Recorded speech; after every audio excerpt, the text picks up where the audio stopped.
U.S. Defense Secretary Lloyd Austin arrives in Japan at the first stop in a four-nation visit to the Indo-Pacific region.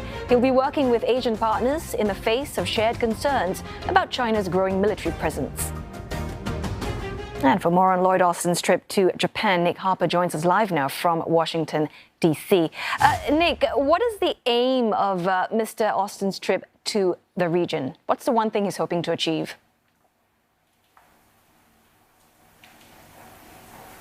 Well, this seems to be very much, once again, in line with the Biden administration, what they've been trying to do over the course of the last 2.5 years to really boost and strengthen that engagement with the Indo-Pacific region. This will be the 7th official trip for Lloyd Austin to the region, going there obviously with military top of mind and aiming to strengthen the alliances that he has already in place with Japan, Singapore and India. We're told that in Japan he'll be visiting US troops stationed there in the country, that he'll obviously be taking part in the Shangri-La dialogue while in Singapore. And in India, we're told it's all about an opportunity to accelerate new defense innovation and expand operational cooperation. And that final word, cooperation, really seems to be the watchword for this entire trip, to be able to speak to these three countries at the highest level and to reassure them that the US is standing ready to cooperate with all of them.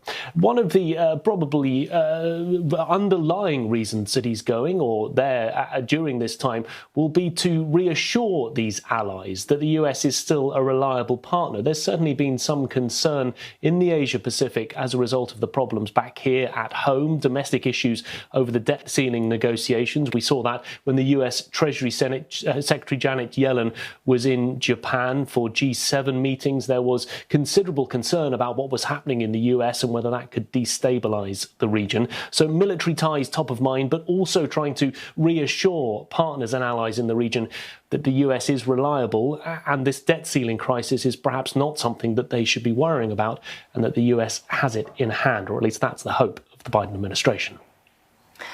Well, Secretary Austin's visit comes as tensions are soaring in the Korean Peninsula, and there's also been another close encounter between the U.S. and China over the South China Sea.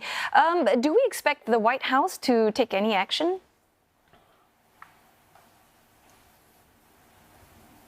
Well, we've certainly seen the Pentagon come out very strongly on this. The rhetoric that they've used in that statement that they put out overnight, making it very clear that they are displeased at the highest levels when it comes to the actions of that Chinese fighter jet, saying it was unnecessarily aggressive behavior.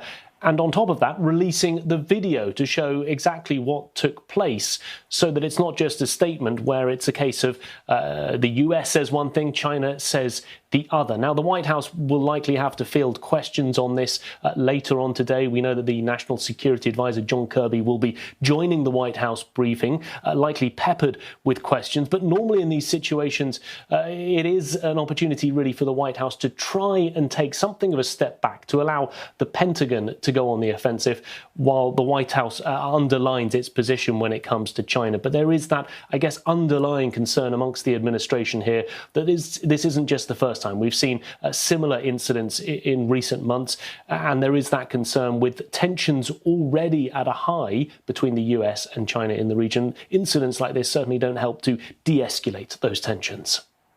Nick Harper, live from Washington, D.C. Thanks for that report.